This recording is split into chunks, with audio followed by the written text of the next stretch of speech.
오늘 설교의 성경 본문 제가 봉독하겠습니다. 마가복음 9장 1절부터 8절입니다.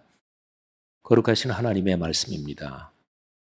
또 그들에게 이르시되 내가 진실로 너희에게 이르노니 여기 서 있는 사람 중에는 죽기 전에 하나님의 나라가 권능으로 임하는 것을 볼 자들도 있느니라 하시니라. 엿새 후에 예수께서 베드로와 야고보와 요한을 데리시고 따로 높은 산에 올라가셨더니 그들 앞에서 변형되사 그 옷이 광채가 나며 세상에서 빨래하는 자가 그렇게 희게 할 수 없을 만큼 매우 희어졌더라. 이에 엘리야가 모세와 함께 그들에게 나타나 예수와 더불어 말하거늘 베드로가 예수께 고하되 라삐여 우리가 여기 있는 것이 좋사오니 우리가 초막셋을 짓되 하나는 주를 위하여 하나는 모세를 위하여 하나는 엘리야를 위하여 하사이다 하니 이는 그들이 몹시 무서워하므로 그가 무슨 말을 할지 알지 못함이더라. 마침 구름이 와서 그들을 덮음에 구름 속에서 소리가 나되 이는 내 사랑하는 아들이니 너희는 그의 말을 들으라 하는지라. 문득 둘러보니 아무도 보이지 아니하고 오직 예수와 자기들 뿐이었더라. 아멘. 사시면서 여러분에게 가장 크게 도움이 됐던 말, 어떤 사람에게 들었든지 아니면 어떤 삶의 경험을 통해서 깨달았든지 삶의 경험을 통해서 내가 깨달은 것도 그 삶의 경험, 그 환경에서 들은 말이라고 비유적으로 표현할 수도 있겠죠. 여러분은 그런 경험 한번 머리에 떠올려 보시면 어떤 것입니까? 내게 도움이 되는 말 거기에는 칭찬과 격려뿐만이 아니라 책망, 꾸지람 또는 실패 이런 것도 포함된다는 거 다 아시지요? 여러분은 살면서 누구 말을 가장 잘 듣습니까? 어떤 사람이 무슨 말을 했다 그럴 때 아이고 그 사람 얘기 콩으로 메주를 쓴다 그래도 안 믿어. 메주는 뭘로 쓰죠? 콩으로 쓰죠. 근데 콩으로 메주 쓴다 그래도 그 사람 얘기는 안 믿어.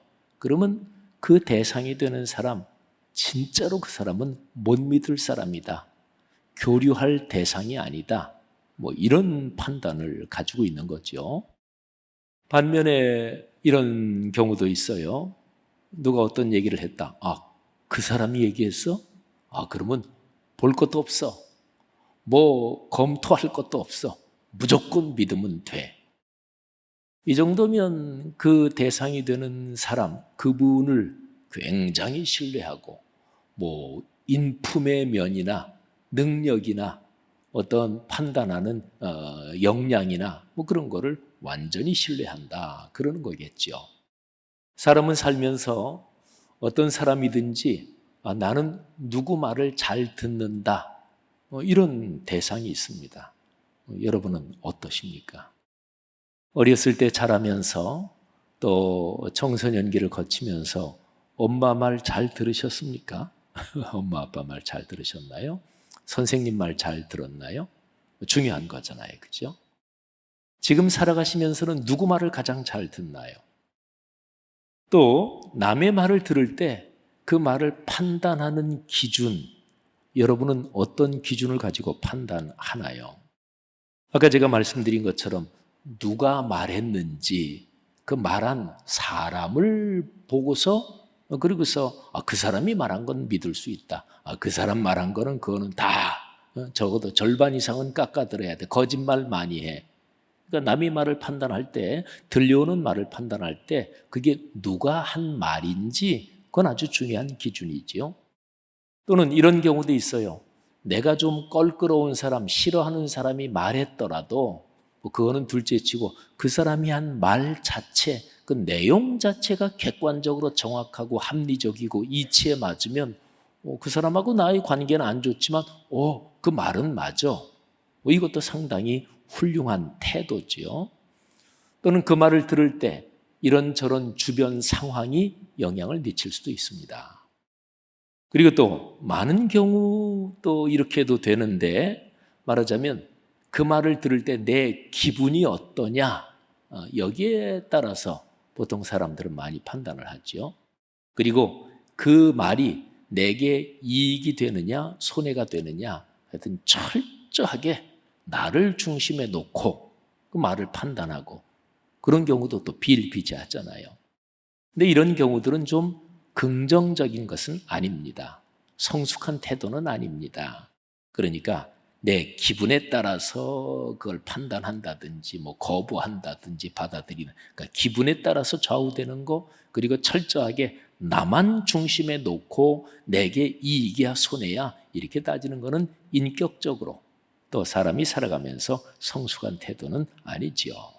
아무튼 남의 말, 살면서 주변에서 들려오는 얘기를 여러분은 어떤 기준을 가지고 판단하십니까? 사람이란 존재는 언어의 기능을 가진 존재입니다. 이게 동물과 다른 점이에요. 언어의 기능에 사유, 생각, 합리성, 이성, 이게 이제 연결이 되어 있는 거죠. 언어, 한자어잖아요. 순 우리말로 바꾸면 말과 글, 말글 이렇게 얘기할 수 있는 단어지요.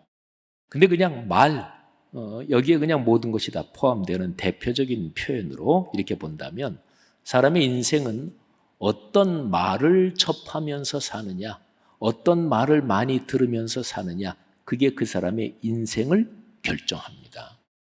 극단적인 경우를 말씀드리면, 어떤 그 선교사님 한 분이 아주 옛날이지요. 뭐 소련 시절 그때니까 루마니아에서 선교하던 어떤 목사님이 이제 감옥에 갇혔습니다. 다른 뭐 선교사들도 많은 사람이 투옥이 됐는데, 그런데 감옥에 가둬놓고 빛도 들어오지 않는, 그리고 혼자 독방 감옥에 가둬놓고, 그리고서 들려오는 소리라고는 유일하게 기독교는 거짓이다, 공산주의 사상이 진리다, 이런 것만 계속 반복적으로 들려오는 거예요. 몇 년을 그렇게 그 감옥에 들어가 계셨다는 거예요. 근데 그 목사님, 그 선교사님은 하나님의 은혜로 그래도 신앙을 배교하지 않고 견디어냈는데, 다른 사람 중에서는 막 정신이 이상해진 사람도 있고, 그리고 계속 듣다 보니까 자기도 모르게 그래 맞아, 공산주의 사상이 진리야, 이렇게 돼가지고 신앙을 배교한 사람도 있고, 그게 세뇌예요, 세뇌. 사랑하시는 여러분, 사람은 그렇게 언어의 기능을 가진 존재이기 때문에 어떤 말을 많이 듣고 또 어떤 말을 귀 기울여 듣느냐, 그게 그 사람의 인생을 결정합니다. 자, 여러분과 저 한번 스스로 자신을 성찰해 보면 좋겠어요. 마가복음 9장 7절에 아주 중요한 내용이 나옵니다. 구름 속에서 들려온 소리. 베드로, 야고보, 요한 세 제자가 하나님 아버지의 말씀을 들었습니다. 이는 내 사랑하는 아들이니 너희는 그의 말을 들으라. 여기에서 그의 말을 들으라. 그렇죠. 말을 듣는다. 이 표현이 나오잖아요. 성경에서 들으라 이런 표현이 나올 때는 청각 기능이 정상이라서 청각적으로 들었다, 이것만 뜻하지 않는다는 것은 다들 아시죠? 마음을 열고 마음의 귀를 열고 겸허하게 그 하나님의 말씀을 듣고, 또는 주변 상황을 통해서 들려오는 하나님의 음성을 듣고, 그리고 깨달아서 그렇게 순종해서 사는 것까지 포함합니다. 신명기 6장 4절에서 이스라엘아 들으라. 너희 하나님 여호와는 오직 한 분인 여호와시니 너는 마음과 뜻과 목숨을 다해 내 하나님을 사랑하며, 그게 유명한 구절이잖아요. 거기서 들으라 이렇게 얘기할 때는 하나님의 말씀을 듣고 깨달아서 그렇게 순종해라, 삶의 변화 실천까지 포함된 거예요. 하나님 아버지께서 베드로, 야고보, 요한 세 제자에게 너희는 내 아들 예수 그리스도의 말을 들어라 이렇게 말씀하십니다. 예수님이 언젠가 한번 베드로, 야고보, 요한 세 제자를 데리고 높은 산에 올라가십니다. 근데 그 산에 올라가셨는데 갑자기 예수님의 모습이 천국의 영광, 그 모습으로 변화되셨습니다. 그래서 그 높은 산을 보통 성경을 설명하면서 변화산 이렇게도 이제 설명을 하죠. 예수님이 갑자기 천국의 모습으로 변화되시고, 그리고 그 자리에 구약시대의 인물 모세와 엘리야가 나타납니다. 모세와 엘리야, 그분은 인간 시간의 흐름으로 따지면 옛날에 돌아가신 분들인데 천국에 계신 거죠. 그래서 예수님, 모세, 엘리야 세 사람이 천국의 영광스러운 모습으로 서로 말씀을 나누시는 거예요. 거기서 베드로가 이렇게 얘기를 합니다. 주님, 저희가 여기에 초막 셋을 지면 어떨까요? 하나는 주님, 하나는 모세, 하나는 엘리야. 그리고 저희는 세 분 섬기면서 여기서 그렇게 살고 싶습니다. 이런 얘기죠. 아무튼 그런 상황 속에서 하늘에서 소리가 들리는 거예요. 이 예수는 내가 사랑하는 내 아들이다. 너희는 그의 말을 들어라. 마가복음에 나오는 그 예수님의 이야기 전체 흐름에 보면 제가 지금 말씀드린 너희는 그의 말을 들어라, 이 9장 7절 이거하고 거의 같은 내용이 이미 마가복음 앞부분에 나옵니다. 마가복음이 시작되는 초반 부분이에요. 1장 11절입니다. 그때 상황은 예수님께서 세례 요한에게 세례를 받고 물에서 이렇게 올라오시는데, 그때 하늘이 갈라지고 그러면서 성령이 비둘기 같은 모습으로 예수님에 내려오고, 그러면서 그때도 소리가 들립니다. 이는 내 사랑하는 아들이라, 내가 너를 기뻐하노라. 여러분, 요거는 이제 9장 7절에 있는 내용하고 끝부분이 조금 틀리죠, 그죠? 그래서 이 구절은 기본적으로는 내용의 맥락의 흐름이 일맥상통합니다. 그러니까 하늘에서 하나님 아버지께서 말씀을 하시는데, 이 지상에 있는 예수라는 사람, 그 예수라는 인물이 하나님의 아들이고 내가 파송한 세상의 구세주다, 그리스도다, 이런 얘기죠. 이는 내 사랑하는 아들이다. 그리고 이제 1장 11절하고 9장 7절의 차이가 나는 부분이, 그게 이제 뒤에 있는 부분입니다. 1장 11절에서는 내가 너를 기뻐한다. 그리고 9장 7절 말씀에서는 너희는 그의 말을 들으라. 그러니까 1장 7절은 하나님 아버지께서 예수 그리스도, 당신의 아들에게 하신 말씀이에요. 너는 내 사랑하는 아들이다. 내 아들 예수 그리스도야. 내가 너를 기뻐한다. 그러니까 아버지께서 그 아들 예수 그리스도에게 하신 말씀이에요. 근데 9장 7절은 조금 다릅니다. 하나님 아버지께서 베드로, 야고보, 요한 세 제자에게 하신 말씀이에요. 이는 내 사랑하는 아들이다. 그러니까 너희는 그의 말을 들어라. 베드로, 야고보, 요한 세 제자에게 말씀하셨다는 것은 그 당시에 교회 공동체에 하신 말씀이기도 합니다. 여러분, 마가복음은 전체가 16장까지 있어요. 근데 1장 11절, 9장 7절에 이 중요한 내용이 나오는데, 이게 아주 마가복음 전체를 꿰뚫으면서 굉장히 중요하거든요. 근데 이 두 구절을 함께 살피면 우리는 여기에서 아주 중요한 점을 발견할 수 있습니다. 적어도 세 가지 아주 중요한 내용을 관찰할 수 있습니다. 자, 첫째, 예수 그리스도는 하나님의 아들이시다. 그러니까 1장 1절과 9장 7절을 한꺼번에 합쳐서 보면, 첫째가 예수 그리스도는 하나님의 아들이다. 두 번째, 하늘 아버지께서 그의 아들인 예수 그리스도를 기뻐하신다. 깊이 사랑하시고 기뻐하신다. 자, 그리고 세 번째, 예수 그리스도의 말을 들어야 한다. 그런데 세 번째, 들어야 한다. 왜 들어야 하느냐? 이유가 첫 번째, 두 번째예요. 자, 한번 잠시 생각해 보세요. 우리가 사람이 살면서 어떤 사람의 얘기는 흘려들으면 안 돼요. 예를 들어서 어느 대기업에서 부장이다.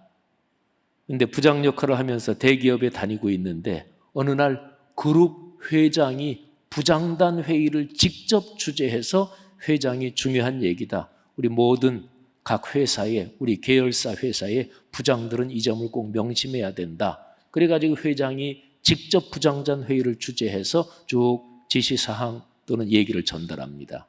그때 그 부장은 회장님 얘기 귀 기울여 들어야 돼요. 그잖아요. 그리고 며칠 뒤에 그룹 회장의 비서실장이 그 부장을 불렀어요. 지난번에 회장님이 부장단 회의를 직접 주재하셔서 전달했는데 우리 이 부장에게 특별히 이런 점을 추가로 전달하라고 지시하셨네. 그러면서 그룹 회장의 비서실장이 그 부장한테 얘기를 하는 거예요. 그러면 그 얘기 잘 들어야 돼요. 그렇잖아요. 자기의 승진이 걸린 문제고 자기 인생이 걸린 문제이기도 하잖아요. 여러분, 인간 사회에서 어느 집단이나 대통령 청와대도 그렇고 정부 조직도 그렇고 사법부도 그렇고 어떤 모임이든지 다 마찬가지입니다. 그러니까 그 인간 집단에서 제일 최고 자리에 있는 사람, 그런데 그 사람 바로 밑에 있는 그 사람의 직통 신복, 그 사람 얘기 잘 들어야 돼요. 그잖아요. 이거는 예수님 재림하실 때까지 인간 사회는 다 그럴 거예요. 그러니까 비유가 적절하진 않습니다만 예수 그리스도의 말, 그분의 말씀은 잘 들어야 돼요. 왜? 예수 그리스도는 천지를 창조하신 창조주 하나님, 지금도 온 세계 모든 것을 섭리하고 주관하시고 구원하시는 구원주 하나님, 그 하나님 아버지의 아들이란 말이에요. 그 하나님 아버지께서 가장 사랑하시고 기뻐하시는 그 아들이 예수 그리스도란 말이에요. 그러니까 예수 그리스도의 말은 잘 들어야 됩니다. 이해가 가시죠? 그렇죠? 사랑하신 여러분, 그리스도인으로 살아가면서 예수 그리스도 그분의 말씀을 잘 듣고 그렇게 살고, 그래서 하나님 아버지께 복을 받는 여러분과 제가 되기를 주의 이름으로 권면합니다. 그리스도인은 하나님의 말씀을 듣는 사람입니다. 주님의 말씀을 듣는 사람을 그리스도인이라 그래요. 아까 제가 설명드린 대로 듣는다, 이 속에 포함된 거를 좀 풀어서 말씀드리면, 공예배 시간에 선포되는 설교 말씀, 내가 개인적으로 묵상하는 말씀, 또는 삶의 여러 환경에서 말씀하시는 주님의 음성, 주님의 말씀을 겸허하게 귀 기울여 듣고 마음과 영혼의 귀를 열고 듣고, 그리고 거기에서 깨달아 그대로 순종해서 삶의 변화를 경험하며 그렇게 사는 사람, 이 사람이 바로 그리스도인이에요. 그러니까 그리스도인은 주님의 말을 듣는 사람. 여러분, 마땅히 그래야 되는 거죠. 마땅히 의무로서 그런다기보다 또 다른 측면으로 보면 이게 사실은 중요한 건데, 그렇게 해야 복받으며 삽니다. 사랑하신 여러분, 이 복을 다 누리시기를 주의 이름으로 축복합니다. 마가복음 9장 7절, 이는 내 사랑하는 아들이니 너희는 그의 말을 들으라. 이 구절을 좀 가만히 생각해 봅시다. 예수 그리스도는 사람이 되신 하나님이십니다. 진리의 말씀 그 자체이시죠. 말씀이 육신이 되셨습니다. 이분이 바로 여러분과 우리가 주님 이렇게 호칭하고 또 그분을 섬기는 거지요. 이분이 하시는 말씀을 잘 듣는 것, 이런 것이 신앙이잖아요. 여러분의 삶은 어떠십니까? 아까 제가 설교 초반에서 질문 드렸던 것처럼 사시면서 누구 얘기를 제일 잘 들으십니까? 여러분이 사시면서 여러분의 삶에 가장 영향을 크게 끼치는 말, 그 말씀, 그거는 누구로부터, 어디로부터 나온 그 말이고, 그리고 말씀입니까? 오늘 이 본문에서 하나님 아버지께서 베드로, 야고보, 요한 세 제자에게 너희는 그의 말을 들으라, 이렇게 말씀을 하셨어요. 근데 그때 당시에 베드로, 야고보, 요한 세 제자가 주님의 말씀, 예수 그리스도의 말씀을 잘 듣고 있지 않았습니다. 만일에 베드로, 야고보, 요한이 예수님이 생각할 때 또 하나님 아버지께서 생각하실 때 야, 어쩌면 그렇게 주님의 말을, 예수 그리스도의 말을 잘 듣냐? 야, 진짜로 고맙다. 너무 잘 듣고 있다. 만일에 그런 상황이었다면 그 변화산에서 하나님 아버지께서 음성을 들려주시면서 너희는 그의 말을 들으라, 뭐 이렇게 말씀하지는 않으셨겠죠. 물론 너희는 그의 말을 들으라, 이게 책망의 뜻만 담겨 있는 건 아닙니다. 그리스도인으로서, 또는 이 말씀이 베드로, 야고보, 요한 세 제자에게 하는 말씀이다. 이거는 교회 공동체에 하시는 말씀인데, 초대교회 공동체에 기본적으로 그리스도인과 교회는 말씀을 들으며 걸어가야 된다. 기본적인 규범, 기본적인 방향을 말씀해 주신 그런 구절이기도 해요. 하지만 이 말씀에는 분명히 책망의 의미가 담겨 있습니다.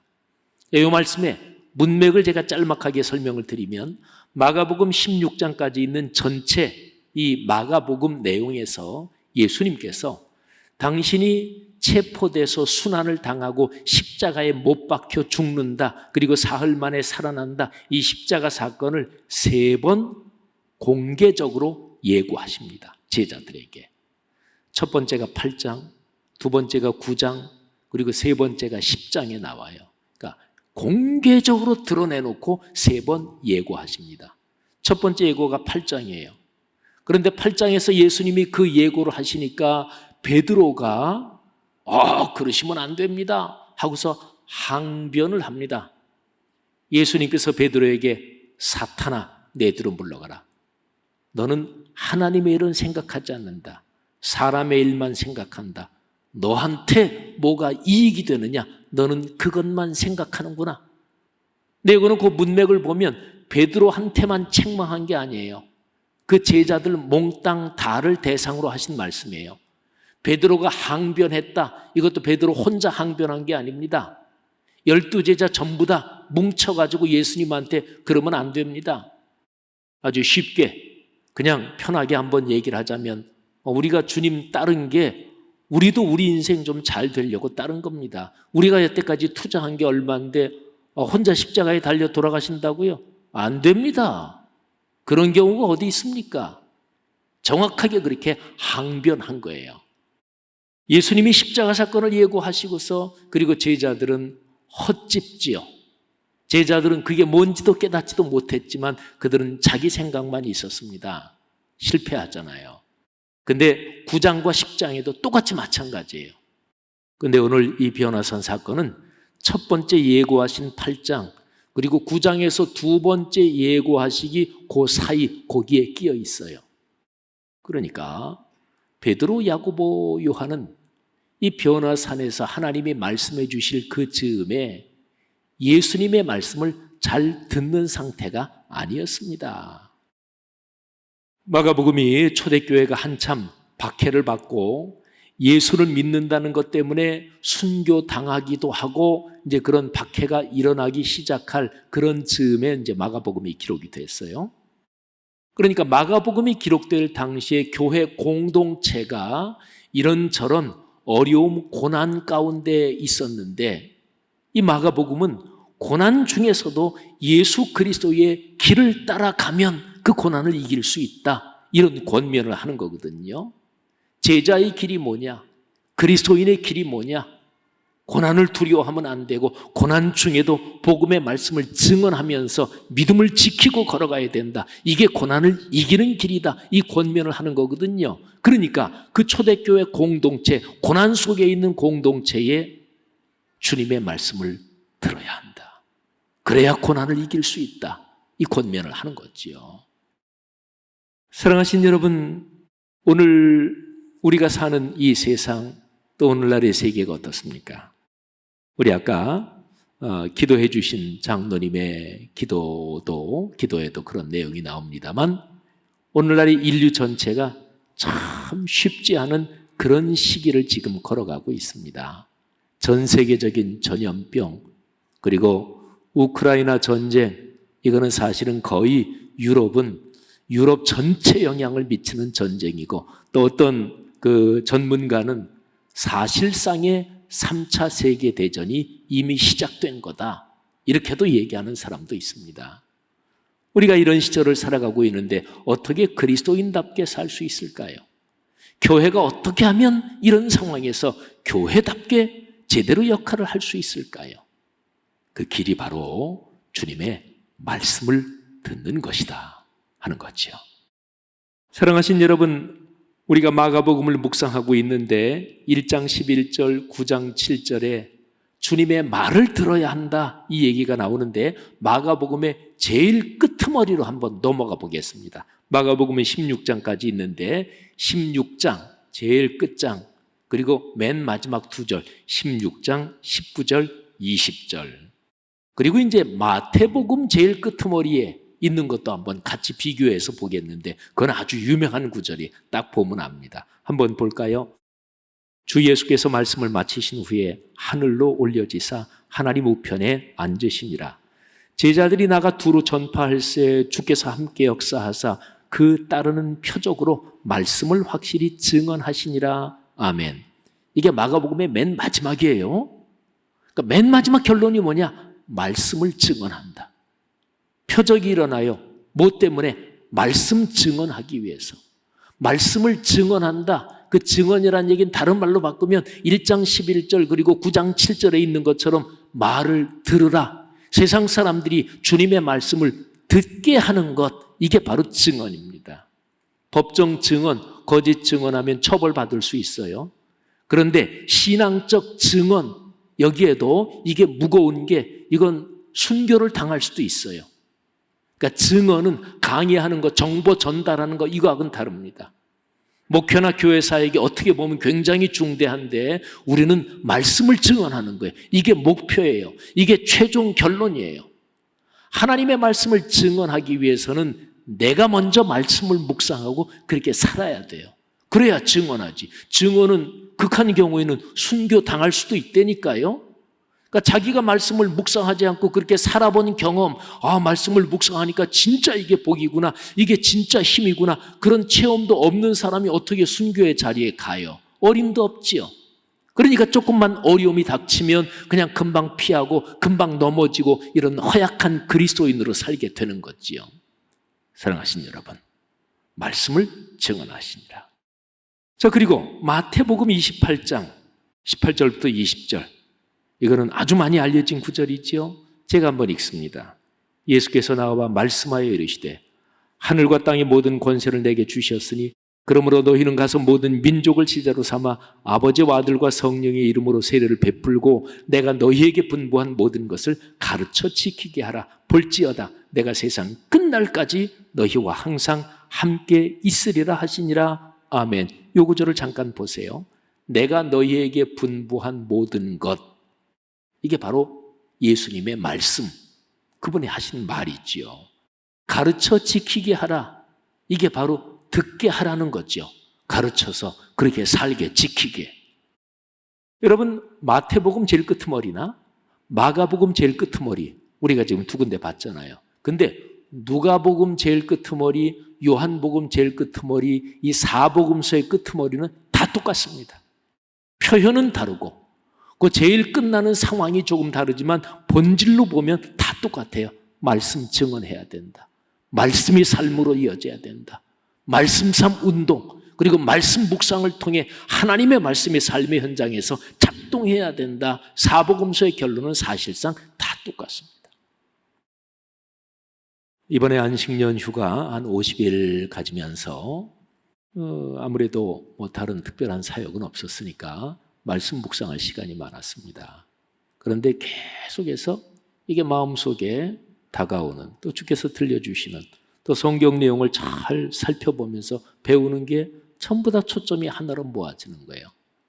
오늘 설교는 제가 안식년 휴가 이후에 돌아와서 다시 하는 첫 번 설교니까 자, 어떤 설교를 할까 하고 생각을 했는데, 물론 이 말씀 본문은 바로 지난 한 주간 어간에 있는 그 성경 본문입니다만, 그런데 50일간의 안식년 휴가, 거기에서 제가 깨닫고 하나님의 음성을 들은 모든 것의 사실은 결론과 요약이 오늘 말씀이기도 합니다.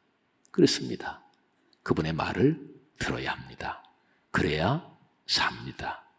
그래야 잘 삽니다.